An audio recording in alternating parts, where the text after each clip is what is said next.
Hello, welcome to COVID-19 Vaccine and the Black Diaspora, a three-part series hosted by myself, Pasha Morgan, in conjunction with Iowa Coalition for Collective Change and the Ethnic Minorities of Burma Advocacy and Resource Center.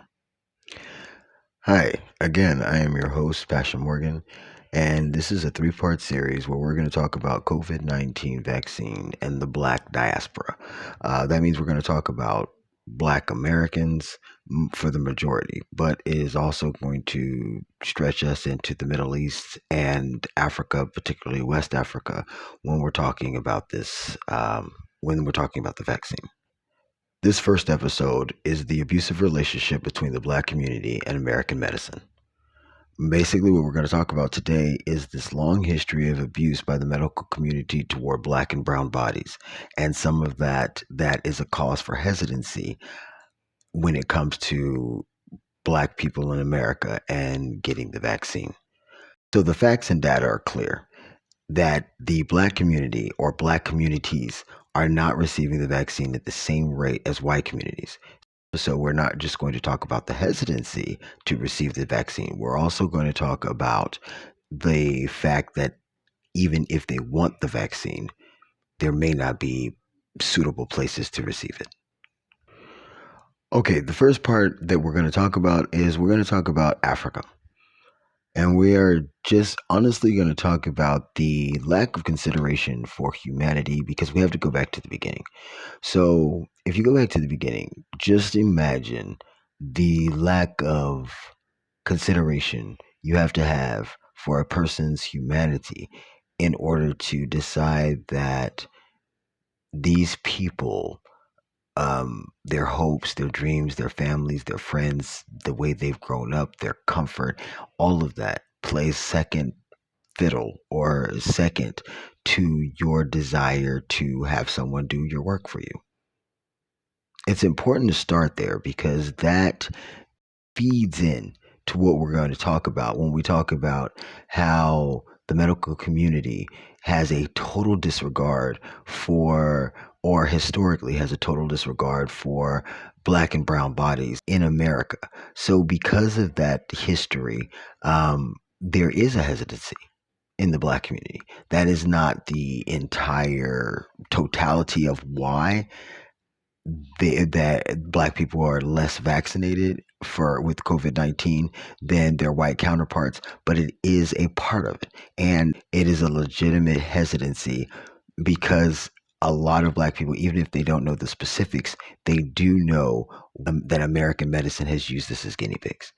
They do know that there's not really value, even today, when it comes to Black and brown bodies, to the point where in 2016 there was a study done by the University of Virginia on April 4th in 2016 that surveyed a group of medical students from the University of Virginia. And in that group of students, 20% of them, now these are medical students, so our future doctors that are in charge of healthcare of people of color. And in that study, 20% of them believe to this day, to the 2016, that Black people felt less pain than white people. And so it is not just historical, but also in the present. I apologize. So that is a reason why there is a hesitancy and why it is valid. So let's talk about it because we're going to talk about a couple of the big ones, right? We're talking about the use of Black bodies during slavery. We're going to talk about a couple of the big ones that a lot of people may know of, but may not know. We're going to go a little more in depth. We're going to talk about Henrietta Lacks, and we're going to talk about the Tuskegee experiment. And one of the big ones is we're going to talk about Dr. John Marion Sims, also known as the quote unquote father of gynecology. So let's get into it. Okay, in the time where Americans enslaved millions of people to use for labor and, well, anything else they wanted, doctors frequently bought Black people to be used as specimens. Authors and historians James Breeden and Ton Sonnet wrote about this in more detail in their journal article, The Use of Blacks for Medical Experimentation, which they published in 1982. There were also places referred to as Negro hospitals, and these were closely linked to slave catchers and traders, and we probably couldn't even imagine some of the horrors and atrocities that the enslaved people there suffered under. They were closely linked with slave catchers and slave traders, meaning that they would catch these enslaved people who had escaped enslavement, and they would bring them back. That being said, sometimes their owner either didn't want them or had replaced them already and basically didn't want the trouble, and they would sell them cheap to the slave traders, who would then sell them to these Negro hospitals for whatever purposes they chose. These hospitals often offered cash for Negroes, and it was at one of these hospitals where Dr. J. Marion Sims would begin his career. So in this, we're going to talk a little bit about Marion Sims. Now, a lot of people, especially after 2020, there was, or actually, it may have been 2018, but there was the removal of his statue, and that was a big deal. It was national news, so you may have heard about it. And I know even in that time, there were articles and things written about it. So we're going to talk a little bit about it in case you missed some of those, or in case you weren't clear on some of the facts. We're just going to go over some of the big ones when it comes to this guy, who was a piece of work. Dr. Sims. James Sims, he started, like I was saying, in one of these Negro hospitals. And because he moved to Montgomery after he killed his first two patients, or his first two patients that died when he was in South Carolina. So he moved to Montgomery, where he started working he became known as a Negro doctor. So basically, he's a doctor whose whole purpose is to basically make sure enslaved people retain their value, right? So basically, he made sure that they produced and reproduced. That's really all the owner cared about. And so that's what he made sure happened. He became known for curing a condition known as vesicovaginal fistula. And basically, there was a tear that would occur during childbirth in between the uterus and the bladder wall, and sometimes into the rectum, which would cause a constant leak of urine and or feces after childbirth. So this was the condition that he started experimenting on enslaved women to try to cure. And this was a big thing. It was very common in the 19th century. He had a couple little other side projects where he did some unspeakable things to Black children, but we won't get into that because Black children are a Black body, so they were also used for whatever, and so it can just be assumed. So back to this guy, who mainly, used his torture of Black women. And in doing that, he became president of the American Medical Association in 1876, and 4 years later, president of the American Gynecology Society. So not only is there not an incentive not to do this, but it's actually an incentive at the time to do this. So this was a regular practice for doctors.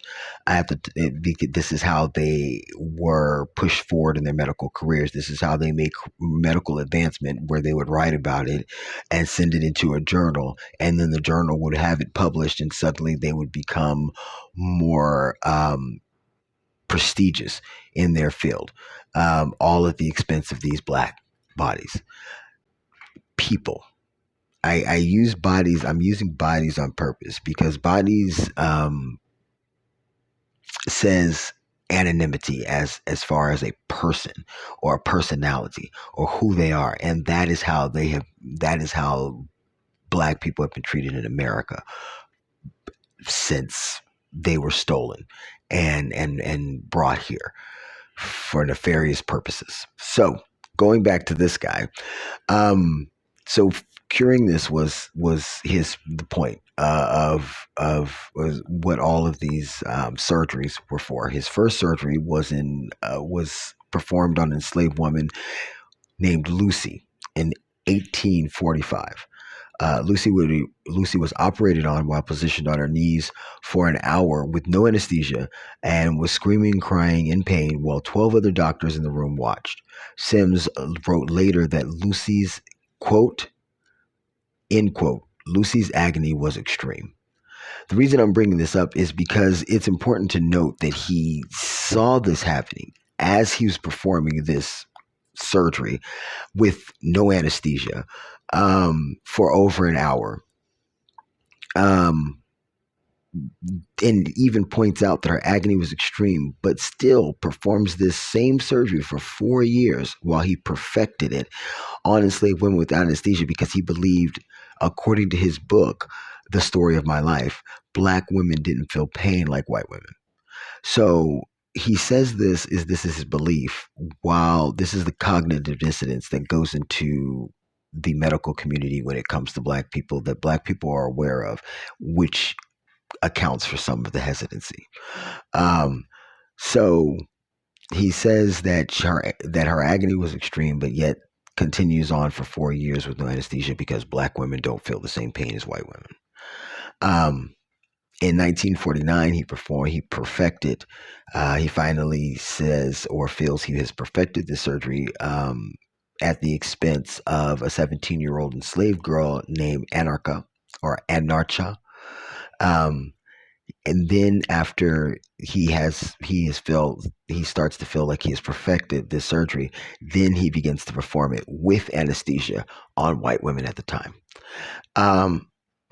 So again, the callousness of the American medical community towards Black bodies is a perfect example. Not only is this is the behavior of this man, but he has lauded. He is made president of the American Medical Association. He is made president of the American Gynecology Society, and there are not one but multiple statues erected of him around the country. And in medical books, he is still referred to as the father of gynecology. Now, I would like to say that as I was doing the research for this podcast and I was looking him up, I could not find anything when I looked him up without it actually referencing his treatment of enslaved Black women. So that is a turning point and something that I did take note of while I was doing that. So that was good to know and good to see the fact that that it is at least being pointed out. So, but for more on this, and for a more in-depth look at what life might have been for the women that were at his mercy, you can look into a play by Charlie Evans Simpson, and it's called Behind the Sheet. So, again, that's Behind the Sheet by Charlie Evans Simpson, and it basically goes and it kind of talks about what life might have been but what might have been like for 3 of the women that he performed this procedure on. One and 2 of them are the ones that I mentioned here, Lucy and Arnaka. So, and one other that I can't remember her name. And so it kind of talks about how life may have been like living through this. Because they did live through this. Lucy did actually live through this. It did take her 4 months to recover, and because she was enslaved, there's not that many records about it, and I couldn't really find anything to describe what her recovery might have been in 1845 after 4 months of having to heal. So I doubt if she was ever the same again, if she ever had any more children. I don't know, and I couldn't really find any records, but it's doubtful. But she did recover and she did live. But this is, again, that play is by Charlie Evans Simpson. It's called Behind the Sheet. So these, and again, just one example, but it's not just I think it's not just because it's an example of this particular person, but because it's an example of what was common in America at the time and the devaluing even further of Black people. So after that was pre-slavery, which we expect. because the slavery in general, enslaving people, was a devaluing of them as people. So we kind of expect that during slavery as it is.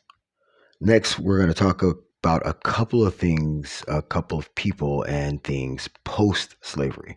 And the first we're going to talk about is the Tuskegee experiment, because I had a hard time kind of putting these in order, because one is Henrietta Lacks, which happened in the 1950s.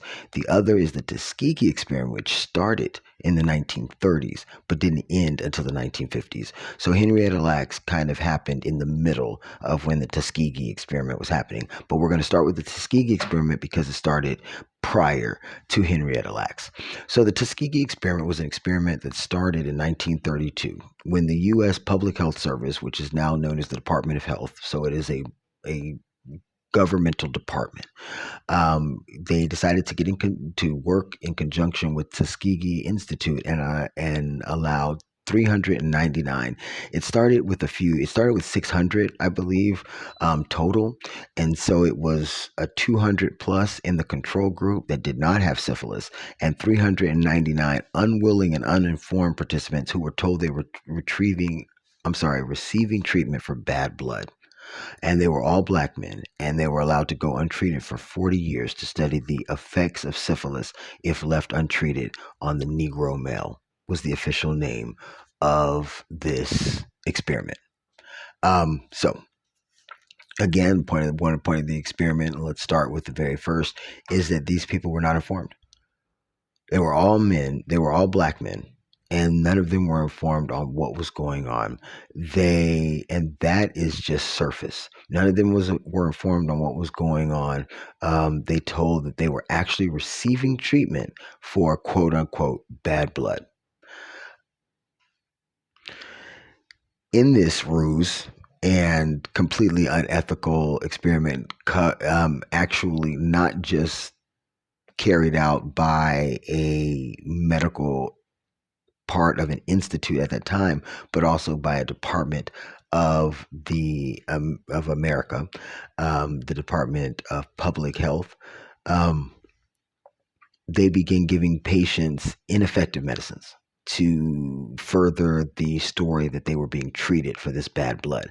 So they gave them ineffective medicines, ointments, capsules, and small doses of mercury to continue them being, for the belief that they were being treated for this bad blood. As the thing is, as things went on, these men began to get, I mean, this is long, right? This is years long study. So they began to fall off. They didn't go to their appointments anymore. They weren't showing up anymore. So then they hired a nurse to drive them around to all of their appointments and give them like food and deliver medicines to them and things like that, which this is going on. Now, mind you, this started in 1932. So this was almost in the middle of the Great Depression. So things were hard to come by. Food was hard to come by. So just the fact that they were being offered meals was a big deal, and used as an incentive to get them to show up for their appointments.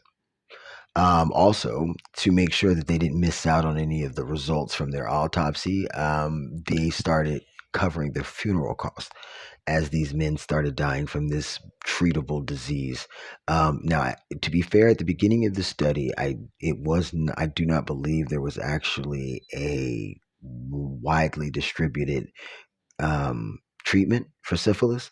But before the study was over, as a matter of fact, a few years into the study, less than 10, there was a treatment, and they still were not given the treatment. Not only did they not give them the treatment, and this is where it gets a little worse, not only did they not give them the treatment, but they actually went out of their way to make sure they did not receive the treatment any other way. So they covered funeral expenses to make sure that they got access to their autopsies, and they not only did not give them treatment, but actively worked at stopping them from receiving treatment anywhere else. Multiple times throughout this experiment, researchers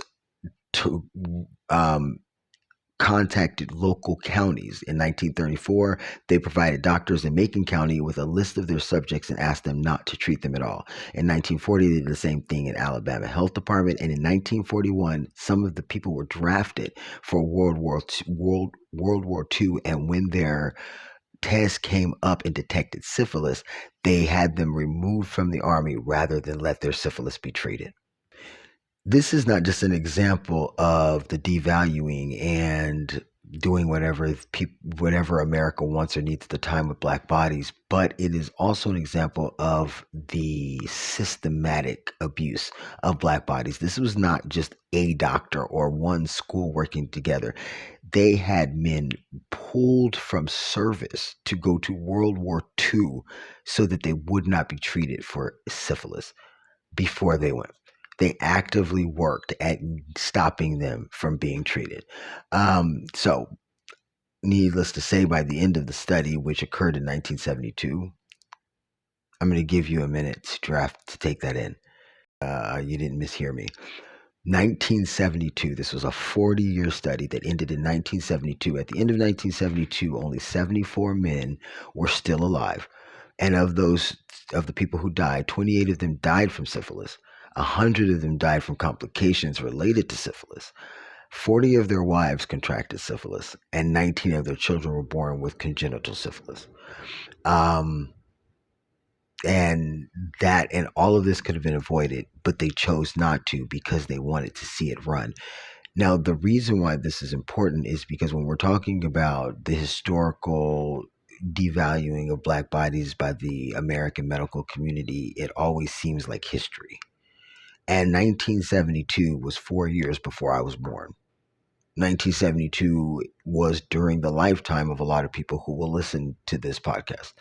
So it is not a long time ago at all that the government, in conjunction with a medical institute, chose this as a path to studying a disease that was treatable. So kind of at the beginning of the podcast, we talked about the University of Virginia and the study that you can look that up. There's a study, April 4th, 2016, University of Virginia study of medical students, and 20% said that they think Black people feel less pain. And these are the doctors who now at this point are officially doctors treating patients.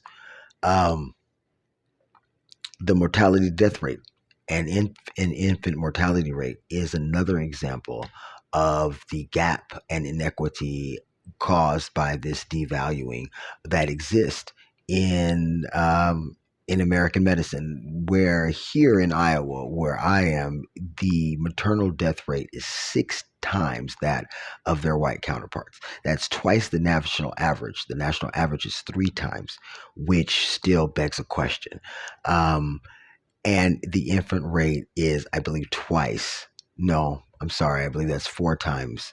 And that will be a fact that I will have to look up and will have to be in the description. So that all of these things together, right, are something that bleeds and feeds into the hesitancy of the Black community to take anything that the government comes. And I know that a lot of people are like, well, it's not really just the hesitancy, and it's not. And I understand that. However, that's a lot of things that I hear when I'm talking to people about getting the vaccine. A lot of it is hesitancy, and a lot of it is within the Black community. Personally, I'm sure I have been a victim of this more times than I can count if I really paid attention. But one time that was overt and very open is I had to get an IV once, and it was a paramedic who was training another paramedic. Now, to give you a little background, I am not a paramedic any longer. I'm not a licensed paramedic. I was trained as a paramedic in the military, and I retained my license for about 12 years after I got out of the military. About 10 years after I got out of the military. So I've been in the medical field for a little bit of time, and my first undergrad started in biology. So, but as far as being a paramedic, I did years as a phlebotomist. Drawing blood is not a complicated process, but because you're dealing with veins and you're dealing with people and you're dealing with sharp objects, that's always something that's going to play in. The needle is shaped the way it is. It's called that little downward slope at the tip of the needle is called a bevel. The reason it's shaped that way is because when it's pressed flat against the skin and you slide it in gently, it is almost pain-free because the needle is so sharp. It almost is an almost pain-free entry. Um, and that's why it's shaped like that. So it kind of goes underneath the skin and it doesn't cause too much blunt force trauma, which is what the actual pain is. When I was in this ambulance, this paramedic that was training the other paramedic said, and these were his words almost verbatim. Well, if you can't really see, what I do with people with darker skin is I turn the needle upside down because that way you can just get it in there and it's a pretty decent stick. And I do that normally on darker people. Now, if you are not a phlebotomist, you don't know, turning the needle upside down is the exact opposite way that it's designed to go to make it a pain-free draw.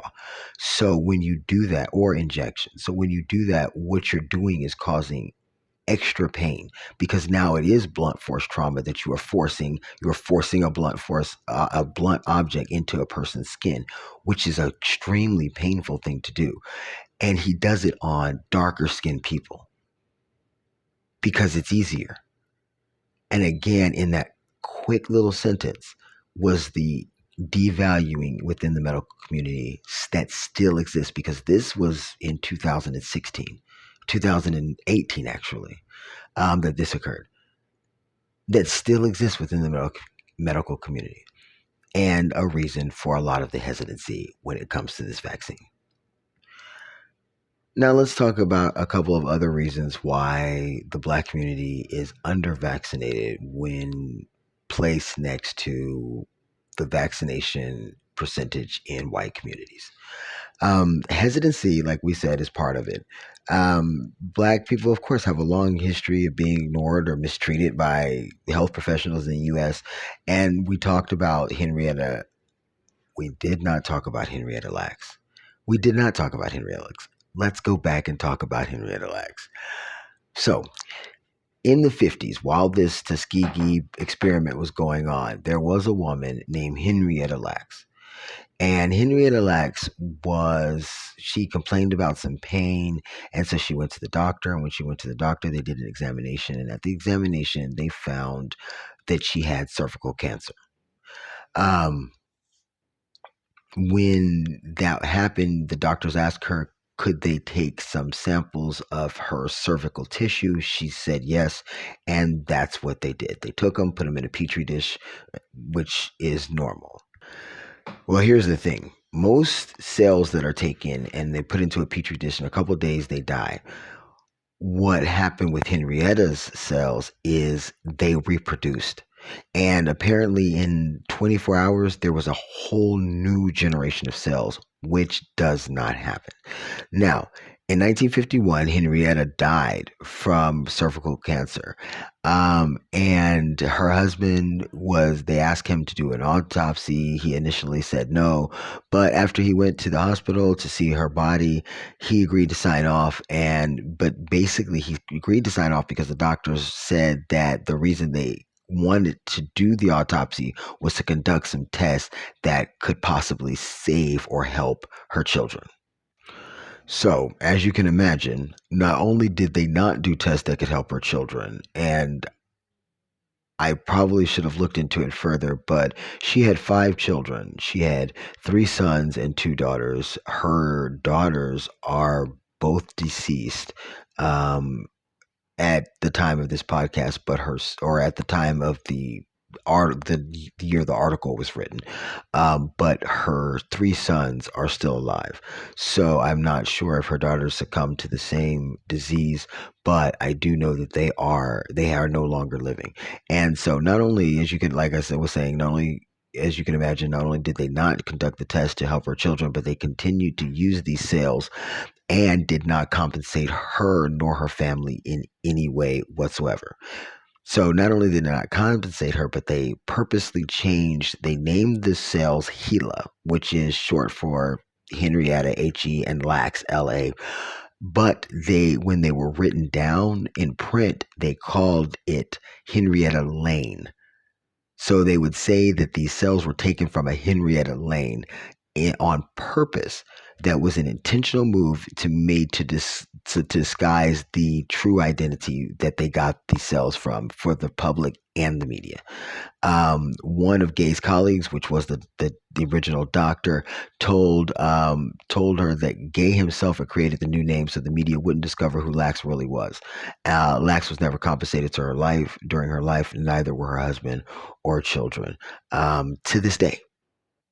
To this day. In fact, one of her sons went after Johns Hopkins and they said, well, we've never profited off of him, so we don't owe you anything. Now, her cells, there are more cells right now. First of all, her cells outlived her life. Her cells have been alive longer without her than they ever were with her. Number one.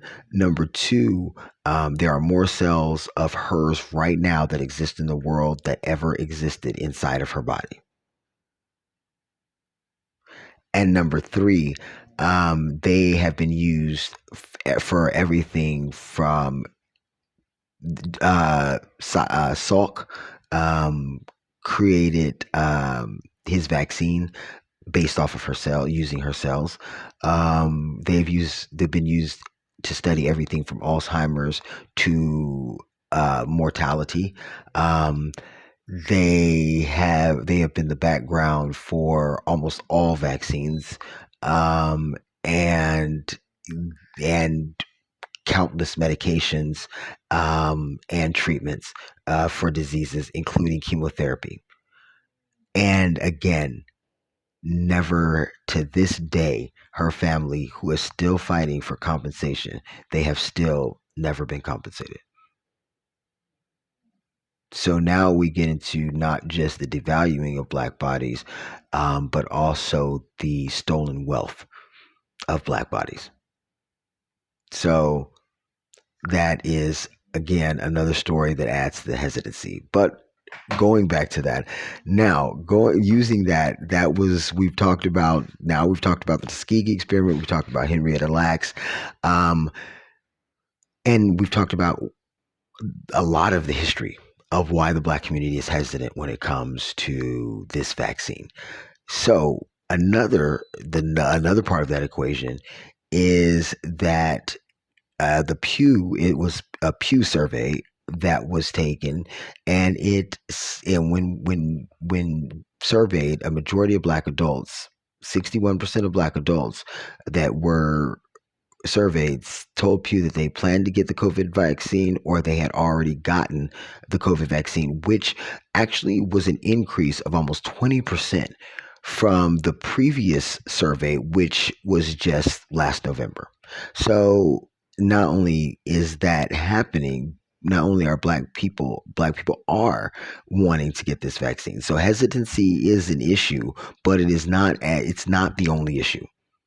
So, and it's not even as big an issue as some of the other things that we're going to cover in the other side of why the Black community isn't receiving the vaccine in as great dosage as the white community. So the distrust of the vaccine explains a small part, but it does not explain the large gaps that are being seen in the vaccination rates. And one of the dangers that some health experts point out is that putting all of that on the hesitancy of the Black community toward the American medicine, the medical community, basically puts the blame on Black people, saying, well, the reason they're not vaccinated is it's simple. They're scared, and without even the validation. When I was doing this podcast, and when I was doing the research for this podcast, I looked up one website, and I can't even remember which one it is now, but basically it talked about the hesitancy, but never about the history. So it just was a whole list of why Black people and African countries and brown countries aren't getting are being so pushed or having such a pushback. That's what it was described as a pushback instead of a valid concern. And then it turns out that that's affecting not even half of the Black community. So then what is going on, and why are the rates so wide? Why are those gaps so wide? So the basic thing is the director of the West Health Policy Center, who is Sean Dixon, said that the experience of Black Americans within the U.S. healthcare system has been extremely troubled, to say the least. But we don't want to rely on the narrative that Black people aren't willing to get the vaccine, adding that he thought that the real issue was the lack of investment in vaccine distribution in Black communities. So a recent analysis said that vaccine hubs, which are basically these places that that you get the vaccine, but they also distribute vaccines to like little annexes, particularly the ones in places that have high Black populations, like Louisiana, with New Orleans, Texas with Houston, and Alabama with places like Montgomery and Huntsville, were largely missing from predominantly Black and Hispanic communities, and whiter communities. And so basically, the places that should have hubs are missing at a greater rate from Black and brown communities than they are from the white communities in the same area. And in a national study that was conducted with the University of Pittsburgh School of Pharmacy, Dixon, who again, Sean, found that Black Americans in nearly 24 urban counties in and around Atlanta, New Orleans, and Dallas, among many other cities, had longer driving distances to vaccine centers than white Americans. So even when the vaccine distribution centers are evenly distributed, the research found that communities of colors were still missing out because residents and people who belong to wealthier and predominantly white neighborhoods would come and claim and call and go online and book appointments in these areas, which would leave them without available spaces for the Black and brown people who actually live within the community. So even though 61% of Black American adults say that they are willing to get the vaccine because, racism, there is an uneven distribution in not just the hubs, but the time and actual appointments because they're being taken up. And a lot of that is because of a lot of them are online, and there again is an inequity when it comes to online access. So Black Americans are also disproportionately likely to work in frontline jobs that are categorized as essential. So it's harder for them to get time off. It's harder for Black people to get time off to even go for these appointments. And I've gotten a lot at this point because there's 5 people in my family and we're all vaccinated and have boosters, those of us who are due. And so there's been a lot of shots. And even though you can make an appointment, it can take up to 30, 40 minutes sometimes to receive the shot. So if I did not have the freedom to leave my job and go and take my entire family or take several of us at a time, then where would I be on my vaccination status? And so these are just a couple of the things that are the issue. The same gentleman, Sean Dixon, they did a county level analysis to find out what was going on. And they found that 1/3 of the counties had 2 or fewer types of facilities that could even serve as vaccine distribution centers. So even though it seems like almost 2 years now into the vaccine being readily available for everybody, that even though, according to surveys, the majority of the Black adult population is ready and willing to get the vaccine, because of systemic issues like distribution sites and communities and an overwhelming presence of wealthier white people taking up appointments slots in predominantly black and brown neighborhoods, there's less access to vaccines, which seems to be the one of the biggest issues with us getting vaccinated and black and brown neighborhoods. Um, I guess basically the point of all of this is when it's important to talk about why we're hesitant, right? For those of us who are hesitant, it's important to talk about why, because let's not talk about why. Let's not just say, hey, go get the vaccine and then not talk about why we don't want to get it, why we don't trust anything that comes from the government. My daughter ran around calling it government juice for the longest time. So, and we understand that. We understand as black people that for the majority, the American government has never, ever, ever, never, ever done anything for us for free, for good. So why now? So that's why it was important to talk about hesitancy. That's why it was important to point out some of these things that we hear our parents talking about and our parents talking about, and know why we don't believe that the American government is trustworthy when it comes to taking care of us and our black bodies. But it's also important to note that that is actually not the majority of the reason. The majority of the reason that there is this gap in between vaccinations between black and white people is the same reason that there is a gap in most things in America. The systematic racism that is built into this country has made it hard for people who want to get the vaccine to actually have access to the vaccine. So the biggest issue is the lack of accessibility and lack of investment in black communities and the overall health inequities that exist throughout America and that we talk about all of the time.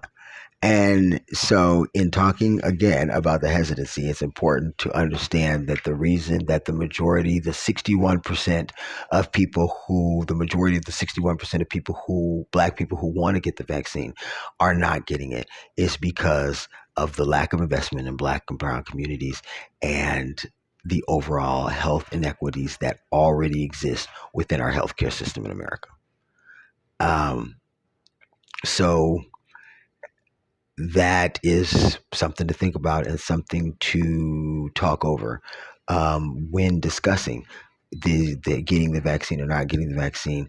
A lot of people think right now, as I am recording this podcast, my mother, who is 65 years old, has COVID.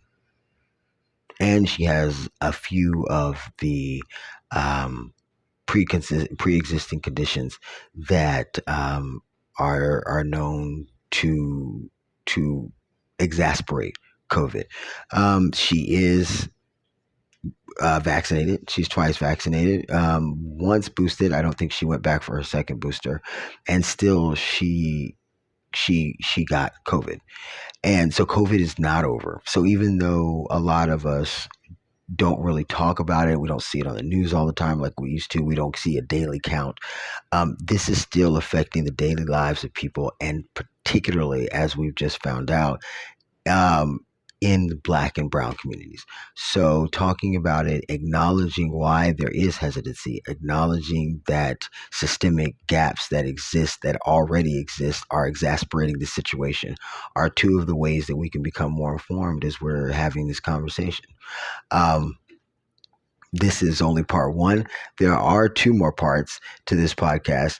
And the next thing that we're going to talk about is the African origins of modern day vaccines.